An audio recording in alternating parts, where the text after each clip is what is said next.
Vamos a empezar con la clase de placenta. Soy el doctor Yuri Pérez Rúa, docente de la Cátedra de Obstetricia.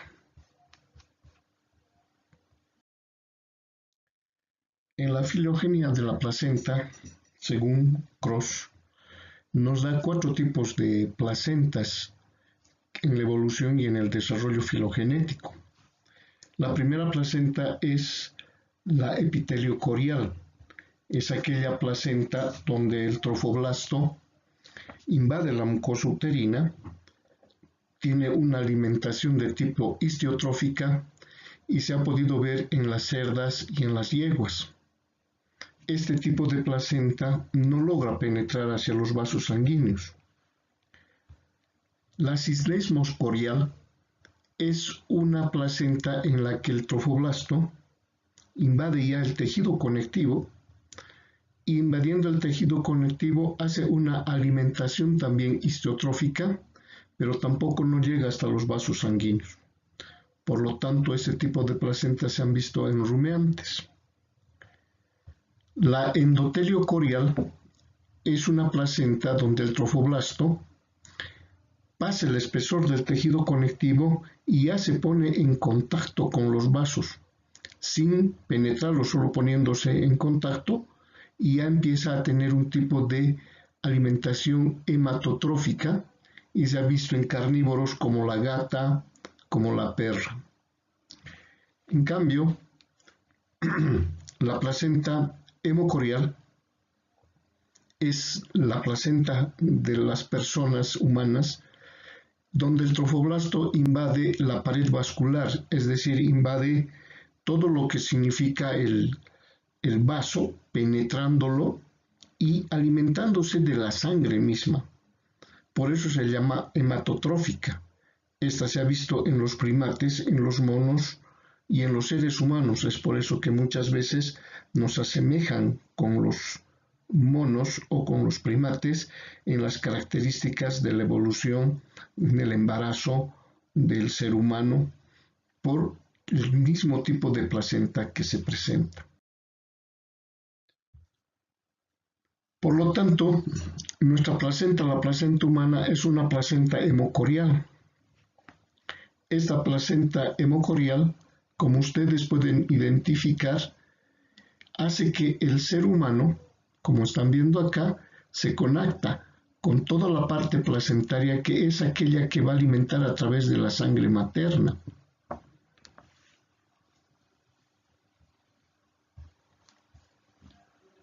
Por eso, la placenta, esta es la que transporta los nutrientes desde la circulación materna y excreta los desechos procedentes de la sangre del feto. Es decir, tiene 2 formas de desplazarse, tanto va de la madre hacia el feto llevando toda la nutrición, las vitaminas, lleva los nutrientes, lleva el oxígeno. En cambio, todos los desechos que produce el metabolismo del feto se excreta y también debe pasar por la placenta para llegar hasta la madre.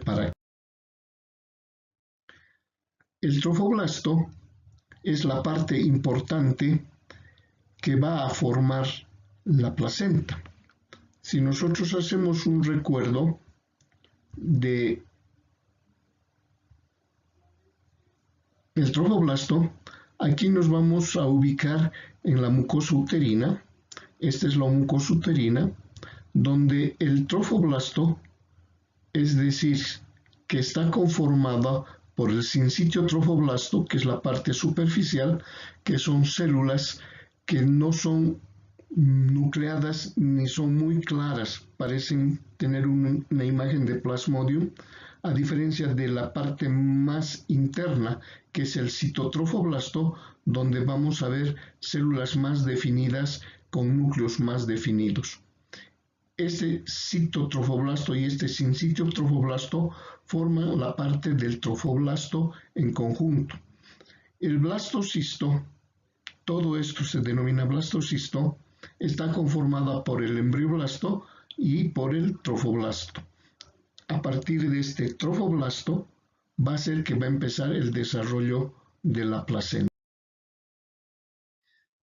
Aquí podemos ver que una vez que se ha producido la fecundación, se va a producir la anidación. Y cuando vemos la anidación y el desarrollo de la placenta, una vez que el huevo se ha anidado en la cavidad uterina, podemos ver que cuando va a empezar a anidar hay una parte importante donde va a desarrollar todo lo que significa la placenta. La placenta va a desarrollar a partir de esta parte de la placa al ingresar el embrión y va a tomar el nombre de decidua la parte que es correspondiente a la madre. La estructura de la placenta está formada por dos capas, una capa corial y una capa basal. Nosotros vamos a ver aquí la capa corial, en la cual se van a desarrollar las vellosidades coriales. Si nosotros vemos desde el momento en que es la mórula, vamos a ver cómo este blastocisto se va a ir convirtiendo poco a poco en una cavidad amniótica que va a delimitar por su estructura una capa corial. Esta capa corial, como ustedes están viendo, va a formar lo que se denomina el corium. Y el corium está formado por una parte mucho más desarrollada, como pueden ver, que es el corium frondoso. Y otra parte que poco a poco va a irse atrofiando y que se va a denominar al final el corium liso. Este corium liso va a ser el que va a ser parte de la formación de las membranas amnióticas. En cambio, el corium frondoso, como ustedes ven, que va desarrollando, va a ser aquel que va a evolucionar a la placenta. Estamos evidenciando en la evolución cómo poco a poco este corium frondoso va a ir penetrando a la musculatura uterina para conformar el corium frondoso. En esta imagen, que es una foto por microscopio electrónico, podemos evidenciar las vellosidades y estas vellosidades coriales que hablábamos. Estamos viendo cómo desarrollan en la parte que se va a formar como corium frondoso y también cómo esta otra parte se va a denominar el corium calvo. A esta placa que va a formar la parte corial se la denomina placa corial y si ustedes ven están formadas por las membranas que las estoy mostrando acá, por los vasos umbilicales que se van a empezar a formar acá y los troncos vellositarios sanguíneos con arterias y venas que van a ir poco a poco formando lo que en un futuro va a ser la placenta. Esos troncos vellositarios, si vamos observando, van a ser de tres tipos. Y estos troncos vellositarios que vamos a desarrollar, vamos a ver que en un principio se llaman vellosidades primarias. Las vellosidades primarias están compuestas solamente por sincitio trofoblasto y citotrofoblasto. Estamos viendo cómo poco a poco estas vellosidades van siendo penetradas por tejido mesenquimatoso y este tejido mesenquimatoso cuando van penetrando a las vellosidades coriales se van a llamar vellosidades secundarias.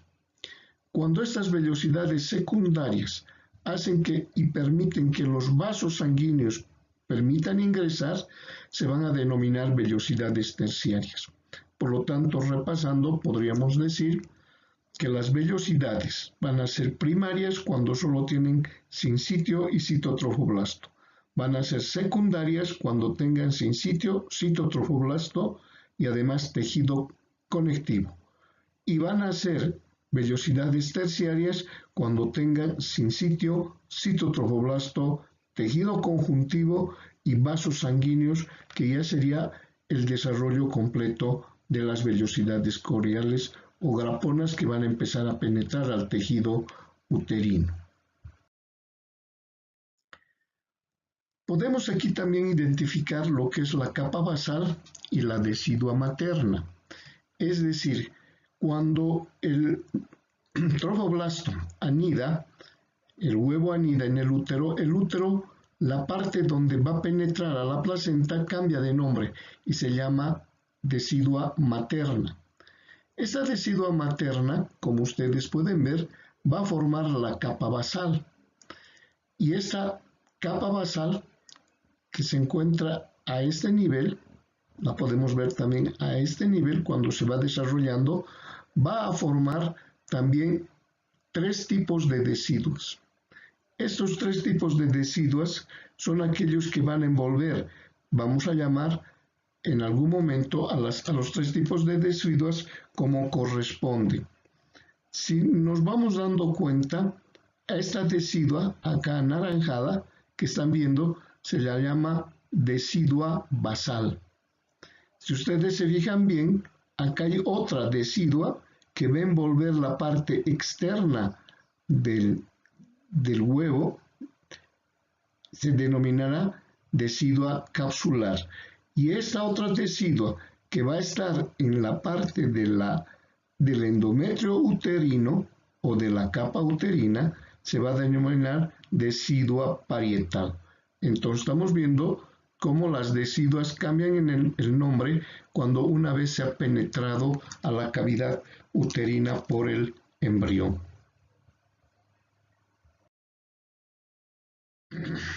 Para hacer un repaso de las capas coriales y las capas basales, podemos ver nuevamente este esquema. En este esquema no es la unión de ambas, pero si vemos en la primera, es la capa corial. Si ustedes se dan cuenta, en la capa corial está formado por todo lo que está en contacto con el feto. Desde el cordón umbilical ustedes ven cómo tenemos una vena y dos arterias que van hacia el feto, y poco a poco estas venas y estas arterias van formando un árbol vellositario, van conformando arterias y venas anastomosadas que van a ir poco a poco formando en unos espacios que se llaman espacios intervellosos los cotiledones. Esta parte donde llegan estos vasos van a denominarse placa corial y la parte límite de la placa corial se llama seno marginal. Si nosotros nos fijamos en el esquema de abajo, vamos a darnos cuenta que es la placa basal, es decir, todo lo que está hacia la parte materna. Por eso que nosotros podemos ver que los vasos espirales que van a venir de la madre y los vasos sanguíneos van a entrar directamente hacia los espacios intervellosos, mandando la sangre para que se una a estas vellosidades coriales. Esta capa basal está dividida en una parte superficial llamada capa o caduca esponjosa, que es mucho más superficial, y una más profunda que se denomina caduca compacta. Esta parte, que es la parte esponjosa y superficial, es la que se va con la placenta una vez que se ha dado a luz y se ha hecho el alumbramiento correspondiente, se desprende y queda solo la capa o la caduca compacta, que va a ser a partir de ella que se va a empezar a desarrollar la cicatrización en el lecho placentario. Aquí vemos nuevamente en las placas, nos podemos dar cuenta que esta es la placa coriónica, que está formado por los vasos, el árbol velloso, el tronco velloso, el espacio intercotiloideo, y estamos viendo cómo por acá van ingresando los vasos maternos para poder bañar de sangre el espacio intervelloso. Esto ya compete a la capa basal. Esta, repetimos, la capa corial y esta es la capa basal. La circulación que se presenta en la placenta, nos van a dar troncos vellositarios de primero, segundo y tercer orden. Si podemos ver en la placenta, en la parte materna, por esta parte van a ingresar las arterias espirales o vasos uterinos, por donde va a penetrar la sangre al espacio intervelloso. es decir, donde están las vellosidades coriales. Si nos ubicamos un poco, acá estamos viendo que estas son vellosidades ya terciarias. Si ven en la parte celeste, esta está formada por el sincitio trofoblasto. Acá estamos viendo la parte más oscura, que es el tejido conectivo, y la parte de los vasos sanguíneos. Quiere decir que este árbol vellositario tiene vellosidades terciarias, pero los troncos vellositarios, es decir, los vasos, se pueden dividir en tres órdenes. Este vaso, el más grande, es un vaso de primer orden. Este segundo vaso, que sale ramificado, es un vaso de segundo orden, y estos pequeños que están saliendo son vasos de tercer orden. Estos vasos de tercer orden suelen girar cuando van llegando a la placa basal y van a dirigirse nuevamente en algo hacia la placa corial. Esta es una forma y una estructura de cómo los vasos se van dividiendo a medida que van desarrollando.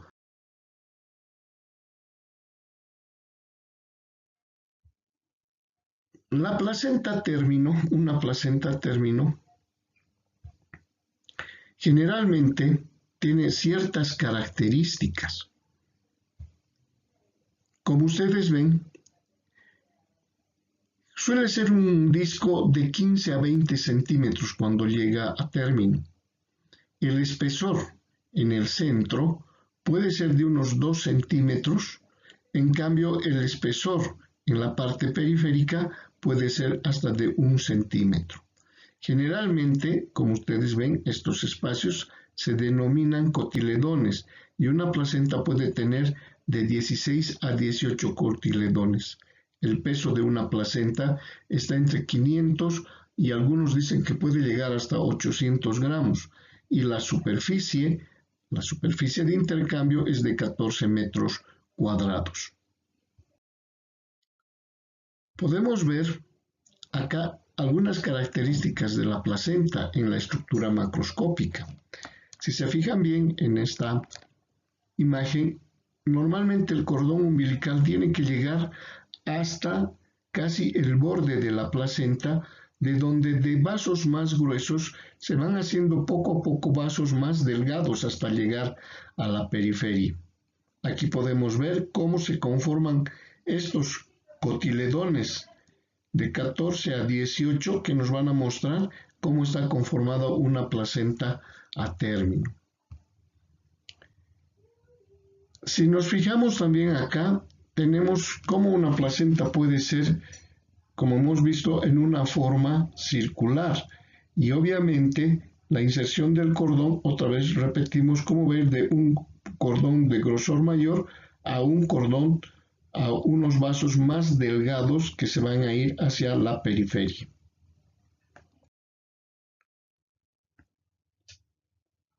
Si vemos las características de la placenta, son las dos caras. Tenemos una cara fetal que tiene un color nacarado, brillante. Ustedes vuelven a ver aquí cómo los vasos de mayor grosor se van haciendo cada vez más delgados a medida que se van yendo hacia la periferia. Esta cara fetal, donde el cordón umbilical va hacia el feto, es muy distinta a la cara materna. En la cara materna se hacen visibles los cotiledones, están viendo aquí los cotiledones, y el color más o menos es rojo vinoso, por lo cual se diferencia en ambas caras de la placenta. Vamos a ir un poco a la fisiología placentaria. La fisiología placentaria nos va a determinar varias funciones. La placenta tiene una función hemodinámica. ¿Por qué podemos decir que es una función hemodinámica? Porque hemos visto la cantidad de sangre que puede pasar directamente de la madre a la placenta. Se dice que más o menos son 750 ml por minuto que pasa hacia la madre por el bombeo cardíaco. Si nos imagináramos en una hemorragia que se puede dar, y abriríamos como una pila en la parte de la placenta, veríamos que según el volumen minuto, que es de 5 litros, al tener 750 ml que se bombea hacia la madre, que en menos de 4 o 5 minutos podría vaciarse la sangre de todo el volumen minuto cardíaco. Es de eso la importancia de la placenta en una función hemodinámica por el manejo de esta gran cantidad de sangre. También la placenta tiene una función de intercambio materno-fetal. Ya habíamos referido que va a tener un cambio o un intercambio, más bien diríamos, de la madre al feto y del feto a la madre, y por medio de esta va a estar la placenta.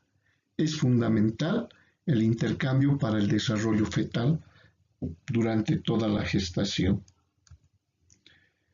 Y además, la placenta tiene una actividad metabólica, es decir, cuando hablamos de metabolismo estamos hablando de la energía que va a producir para darle al feto, de la producción de enzimas que van a llevar a esta producción de energía para el mantenimiento del embarazo, como también de una función endocrina de la placenta que vamos a irla desarrollando a medida que desarrollemos a partir de ahora. Cuando hablemos de la función hemodinámica, hemos de ver cómo la placenta, como ustedes ven en esta diapositiva, tiene una gran actividad de movimiento sanguíneo. Si analizamos un poco, vamos a ver que tenemos aquí dos arterias por donde vuelve la sangre del feto, y una vena llamada vena umbilical por donde sale la sangre a la circulación fetal. Como vemos aquí, un complejo modelo de anastomosis arterial y venosa van a ir conformando las vellosidades con sus vasos de primer orden y segundo orden. Si ustedes se van dando cuenta, cada tronco vellositario va ocupando unos espacios intervellosos denominados, formados por estos tabiques que los separan. A partir de esto, vamos a ver las arterias espirales, cómo van pasando la sangre de la madre al feto para bañar estas estructuras por donde va a hacerse el movimiento hemodinámico de la sangre. Se dice que este desplazamiento, este chorro, que se llama chorro de Borel, tiene un tipo de sonido al que se llama sonido de Borel también, por la forma en cómo se eyecta la sangre, como estamos viendo en esta diapositiva. Esta función hemodinámica nos está mostrando que la sangre que pasa de la madre y luego pasa a través de este árbol vellositario hacia el feto, también sale del feto, vuelve a este espacio intervellositario y sale hacia la madre para la eliminación. Por eso es importante darnos cuenta de trabajando. Vamos a ver unas imágenes de las vellosidades coriales por medio de un microscopio electrónico. Aquí estamos viendo al embrión, estamos viendo cómo el corium frondoso está conformando lo que va a ser la placenta, y poco a poco vamos a ir viendo cómo este árbol vellositario, si nos damos cuenta, forma un gran entramado, y todo lo oscuro que se ve aquí es la sangre, es decir, como un árbol vellositario que se denomina, está nadando en sangre, está bañado en sangre, por lo cual aquí se va a producir el intercambio hemodinámico del que estamos hablando. En una mucho más ampliada, estamos viendo cómo se ven estas vellosidades coriales que están prácticamente nadando en la sangre, y a partir de este momento van a hacer todo el movimiento sanguíneo de acuerdo a todas las mismas reglas del cuerpo humano de la hemodinamia.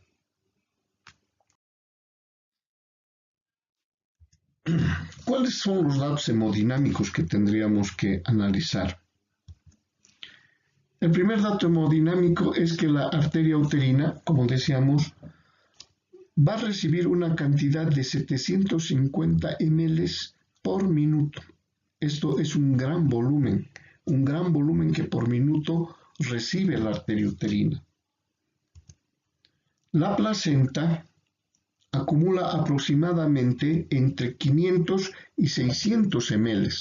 O sea que la circulación, como es dinámica, en la placenta llega a quedarse 500 a 600 ml. Y en cada espacio intervelloso, en cada cotiledón, si ustedes quieren, más o menos pueden contener entre 175 a 200 ml.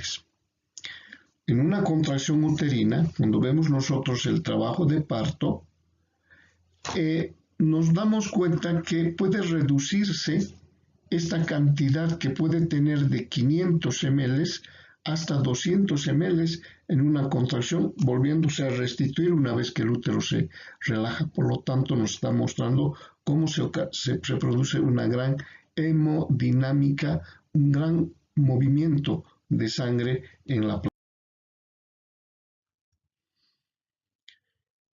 A esta unidad velocitaria también se le llama sistema tambor.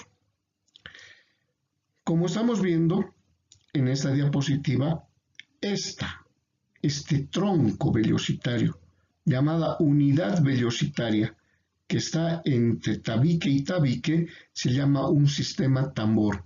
Un sistema tambor donde va a poder producirse el intercambio hemodinámico de la placenta.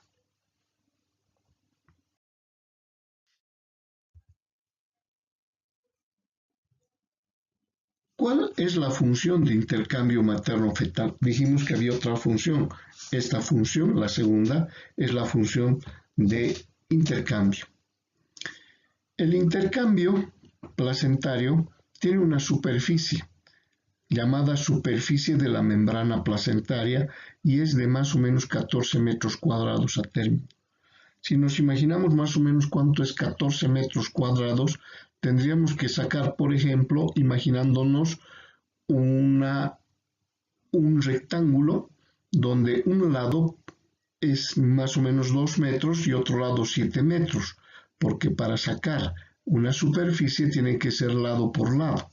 Entonces 7 por 2 son 14 metros cuadrados más o menos, que conformaría la superficie placentaria para el intercambio. Es bastante grande si nos vamos dando cuenta de la superficie.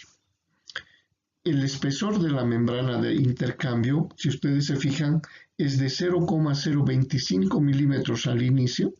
Es bastante pequeña en el espesor de la placenta, y como poco a poco es de 0,002 milímetros al término del embarazo. Eso quiere decir que se vuelve mucho más delgada esta membrana de intercambio. Prácticamente va desapareciendo hasta hacerse muy delgada.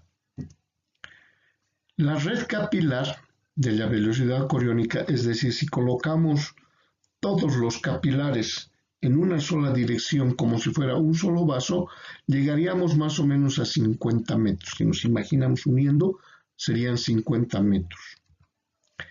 Y la presión arterial uteroplacentaria, es decir, la presión que sale de la sangre del útero, es más o menos de 70 a 60 milímetros de mercurio. Y cuando la presión de los capilares flotantes que han visto llega a tener entre 30 y 35 milímetros de mercurio. Esto nos está diciendo que la sangre siempre va a fluir de una presión mayor a una presión menor, es decir, va a fluir de la presión mayor que está en el útero hacia la presión menor que está en los capilares flotantes de la placenta. Aquí podemos ver, esto quiere decir que acá hay mayor presión, esta presión con 70 milímetros de mercurio más o menos va a impulsar la sangre, y los vasos en estas vellosidades coriales más o menos van a llegar entre 30 y 35. Por lo tanto, con la presión van a transferir todos los nutrientes hacia el feto y todo lo que necesita, que va a llegar a través del cordón umbilical. El sistema de intercambio es como en todo el organismo. ¿Cómo se hace el intercambio en estas velocidades coriales? Se hace por difusión simple. La difusión simple no necesita más que gradientes de presión, de mayor presión a menor presión. Podemos ver que el oxígeno, el CO2, el agua, el sodio van a hacer una difusión simple por la simple concentración. Se dice que más o menos necesitamos entre 600 daltons para que pueda tener el tamaño de la molécula para que pueda pasar por difusión simple. Pero también podemos hacer este sistema de intercambio por difusión facilitada. Las partículas tienen que ser más de 1000 daltons porque en la difusión facilitada se requiere de un mecanismo que facilite el transporte, un transportador, y la glucosa es una forma como se transporta por medio de una difusión facilitada. También tenemos el transporte activo. El transporte activo va a ser con un gasto de energía. Como ustedes pueden ver, los lípidos, las inmunoglobulinas pueden tener una forma de transportarse en forma activa. La pinocitosis, que es otra forma de intercambio, donde generalmente el plasma y las proteínas pueden ser englobadas para ser transportadas por medio de los pseudópodos que salen de las células para producir la pinocitosis. También la fagocitosis, y para la fagocitosis son elementos mucho más grandes, por ejemplo, elementos formes de la sangre que van a ayudarnos a ingresar a la parte de la circulación fetal, y la fagocitosis es un buen elemento, no solamente glóbulos rojos, glóbulos blancos y también moléculas mucho más grandes que necesitan del sistema de fagocitosis. Esto es importante saber porque la migración y de la deportación sincial es cuando tejido sincial, es decir, del sincitio trofoblasto, va a poder ser transferido muchas veces al desprenderse hacia la madre o hacia el espacio del feto.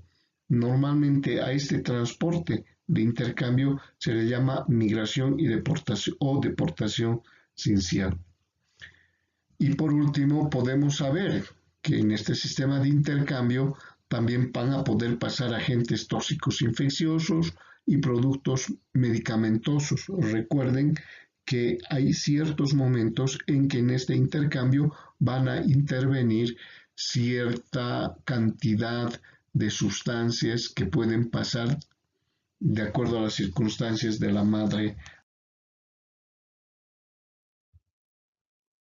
Para esto es interesante analizar la estructura velocitaria. Este es un esquema que nos va a ayudar a comprender cómo puede una estructura velocitaria hacer el intercambio.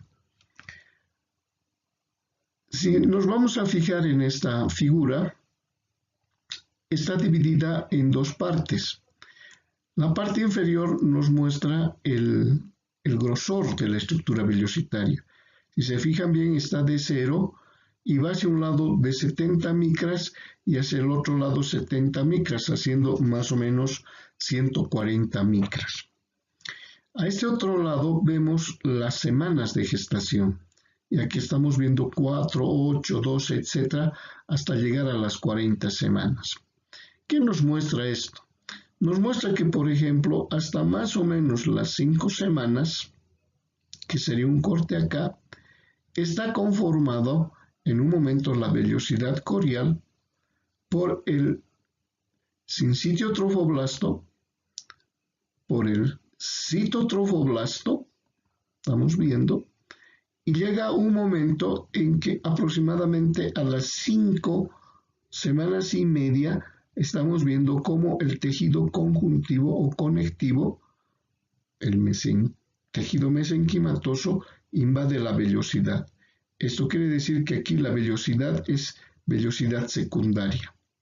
Y luego, casi a las 6 semanas, a 7, estamos viendo cómo penetra el vaso sanguíneo, haciéndose a este nivel más o menos una vellosidad terciaria. Lo importante de este cuadro es que cuando analizamos y nos damos cuenta el tamaño de 140 micras, a medida que estamos llegando, por ejemplo, vemos aquí a las 8 semanas, ya no son 140 micras. Si medimos son 50 y 50, son aproximadamente 100 micras. Y si vamos viendo poco a poco cómo en la edad gestacional esta vellosidad se va haciendo más delgada, llegando incluso a las 40 semanas a estar más o menos entre 25 y 25, 50 micras de grosor. Y si ustedes se dan cuenta, prácticamente se ha perdido la capa del citotrofoblasto y ha quedado prácticamente sin citotrofoblasto, tejido mesenquimatoso y vaso. Esto nos está mostrando lo que habíamos hablado, que poco a poco la membrana vellositaria capilar se hace más delgada, permitiendo el paso mucho más rápido de sustancias nutrientes. Y viendo en este momento que acá tiene mayores dificultades para que haya un paso entre el medio externo y el medio interno. Por ejemplo, dicen que los virus pueden pasar en cualquier momento de la gestación, pero las bacterias recién pueden pasar más o menos cuando las edades gestacionales son mayores, porque va haciéndose más delgado y las bacterias tienen mayor facilidad de cruzar esta barrera. Es muy interesante esta imagen que nos ha mostrado la estructura vellositaria. La función metabólica de la placenta. Cuando hablamos de metabolismo, ustedes aquí están viendo un esquema del feto, la placenta, y aquí hay un sinnúmero de células de todos los órganos que tiene el feto. Células hepáticas, neuronas, células musculares, etc. Leucocitos. ¿Y qué nos está diciendo? Que para el desarrollo de este feto tiene que tener una función también metabólica.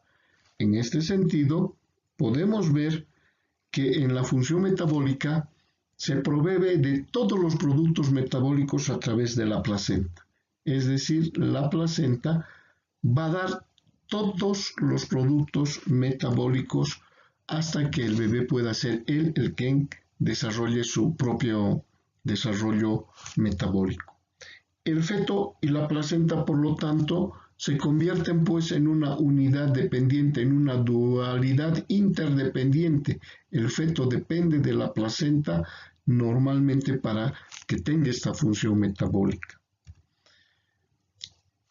Esta placenta, en su función metabólica, llega a tener niveles como de un órgano adulto.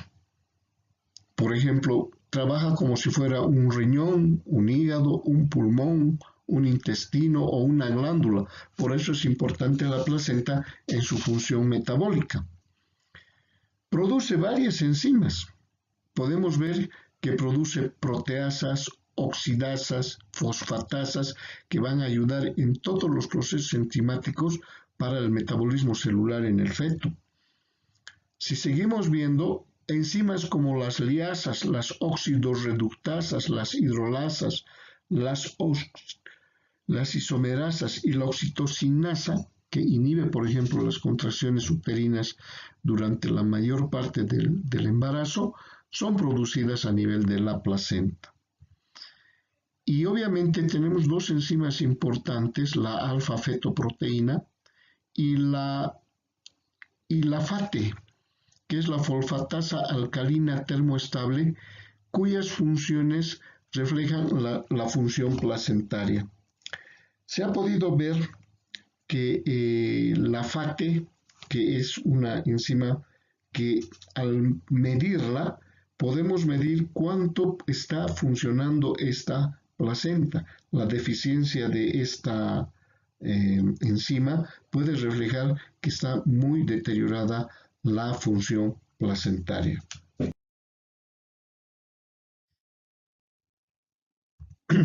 La función endocrina es otra función de la placenta, la función endocrina. Y cuando hablamos de la función endocrina, dice que la placenta puede producir dos tipos de hormonas. Unas hormonas peptídicas, entre las que podemos ver el lactógeno placentario, es una hormona muy importante.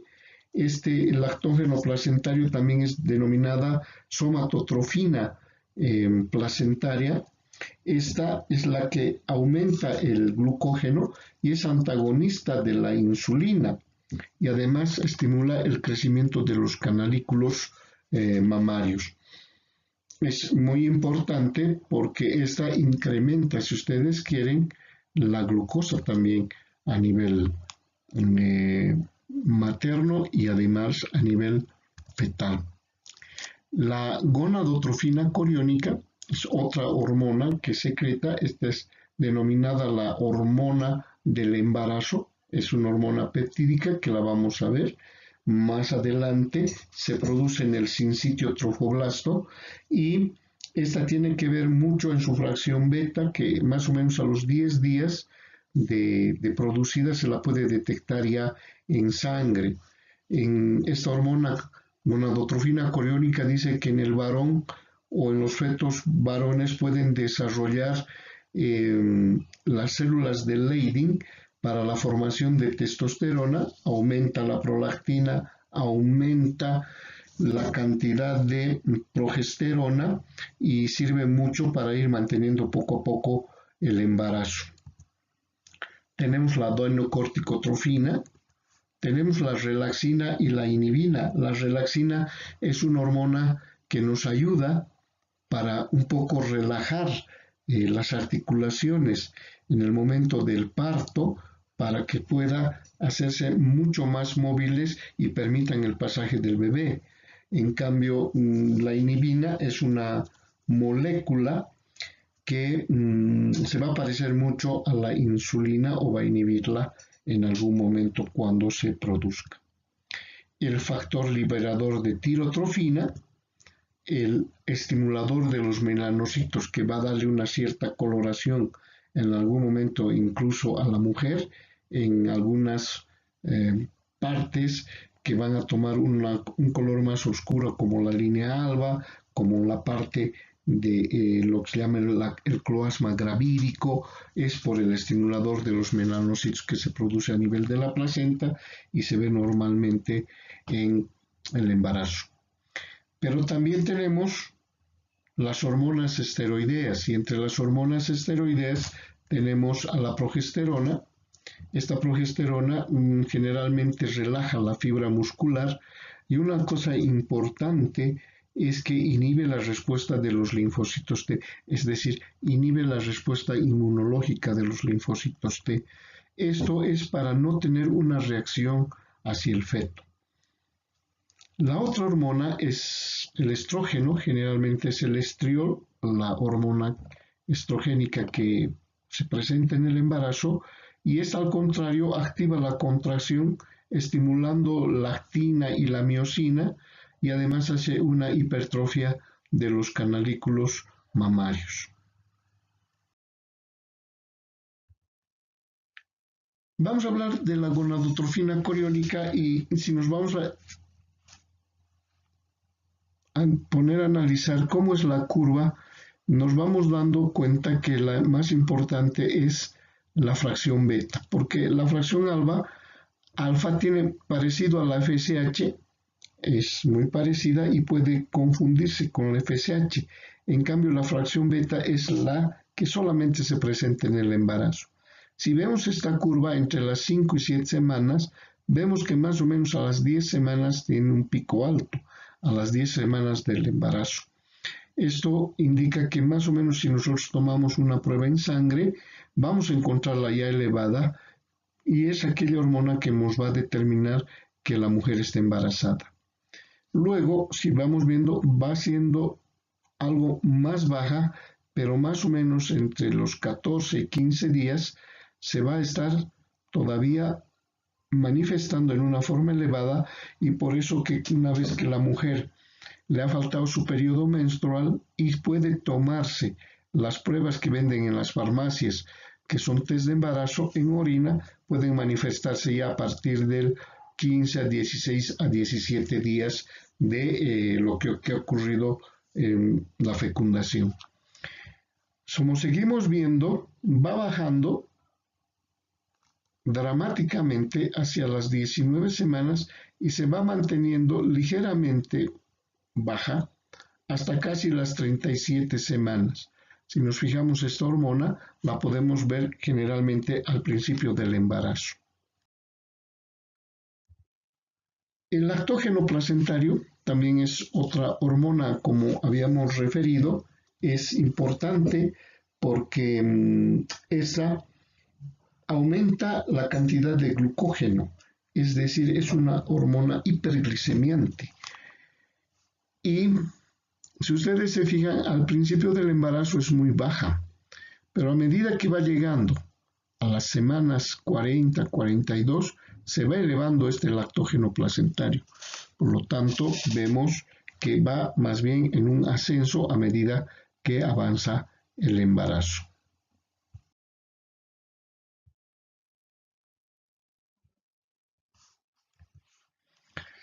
Veamos a la progesterona. Si vemos la progesterona al principio del embarazo no se eleva mucho. Estamos viendo entre las 5, las 10 semanas, pero esa hormona, también llamada hormona del embarazo, porque es la que mantiene, se puede identificar que más o menos hasta los 3 meses el cuerpo lúteo es la que va a secretar la progesterona. Pero a partir del tercer mes, estamos viendo desde las 12 más o menos semanas, vamos a ver cómo se va elevando, porque la que empieza a formar es la placenta. Y vemos que se va elevando casi hasta las 40 semanas y a las 40 semanas tiende a bajar en algo o mantenerse en este límite. Pero la progesterona nos demuestra que es la hormona que va a mantener el embarazo hasta el momento de llegar a término. La otra hormona, que se llama el ciclo hormonal esteroideo de la progesterona, veamos cómo hace su ciclo la progesterona. Aquí vemos que está la madre, está la placenta y el feto, como una unidad fetoplacentaria. La hormona progesterona se produce a partir del colesterol, pero como vemos, la forma activa en la madre se llama pregnenolona. Y la pregnenolona, que va a ser a partir de la que se va a formar en la placenta la progesterona, va a pasar al feto en forma de progesterona. En el hígado fetal se va a degradar la progesterona y se va a formar el pregnandiol. Este pregnandiol se va a eliminar a la placenta y de la placenta se va a eliminar hacia la madre y la madre va a eliminar por el riñón. Por lo tanto, es importante determinar la pregnenolona, la progesterona y el pregnandiol como los 3 elementos principales en el ciclo hormonal de esta hormona esteroidea.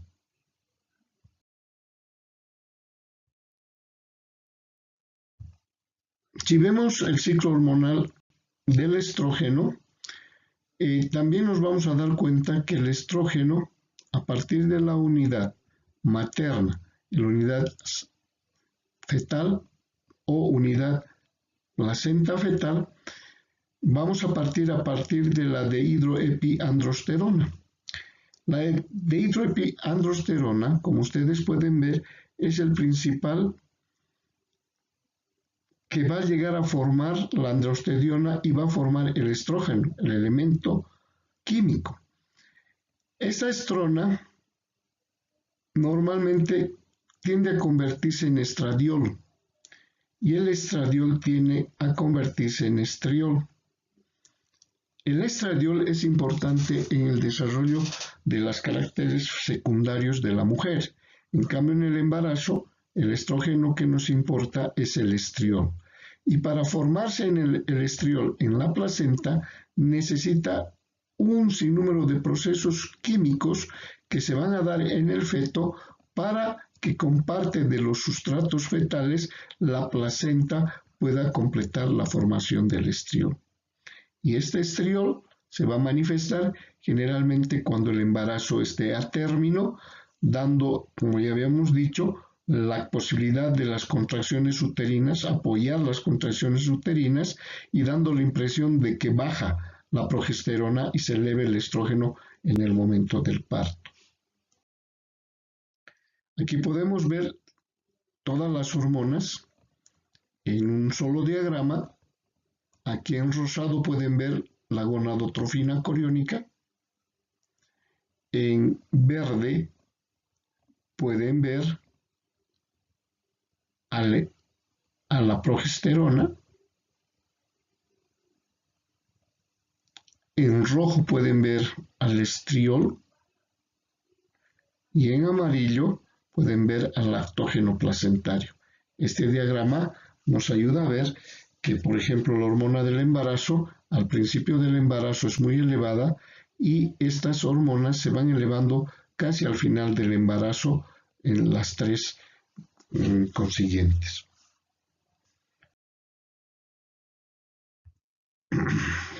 Podemos ver algunas anomalías placentarias luego de esto, y entre estas anomalías placentarias vemos algunas alteraciones, como estas placentas subcenturiatas o con cotiledones aberrantes. Están viendo cómo se forman dos cotiledones o varios cotiledones que salen aberrantes, o podemos ver una velamentosa donde generalmente antes de llegar al final o al borde de la placenta se empiezan a dividir en varios vasos que carecen incluso de la gelatina de Wharton. Están viendo aquí otro tipo de anomalía donde ven un cotiledón aberrante. Eso estamos ya hablando de placentas que en comparación. Otro problema es la basa previa. Ustedes están viendo cómo la basa previa, ustedes aquí pueden ver el cordón umbilical, que en lugar de terminar en la placenta, salen varios vasos sin gelatina de Wharton que van a llegar a la placenta. Entonces, el cordón umbilical no llega directo a la placenta, se va dividiendo en varios vasos que van a llegar hacia la placenta. Esta es una alteración muy peligrosa por la cantidad de hemorragias que puede ocasionar en el feto. La placenta se la puede ver por medio de la ecografía. Ustedes están viendo como una imagen ecográfica nos muestra las características de los contornos de los cotiledones y el movimiento sanguíneo a través de la placenta y las características anatómicas de la constitución placentaria, como también de las características de la parte del tejido placentario. Se ha visto también que se puede aplicar la fluxometría, y la fluxometría están viendo cómo van viendo el movimiento del flujo sanguíneo a través de la placenta en un estudio ecográfico de fluxometría para ver los flujos sanguíneos en los vasos placentarios. Gracias por su atención, ha sido un agrado compartir con ustedes. Hay que poder determinar que la placenta es un órgano importante por el cual el feto se nutre y por el cual el feto también puede eliminar todos sus tóxicos. El saber la constitución de la placenta es muy importante en el estudio de la obstetricia. Agradecerles una vez más por su atención.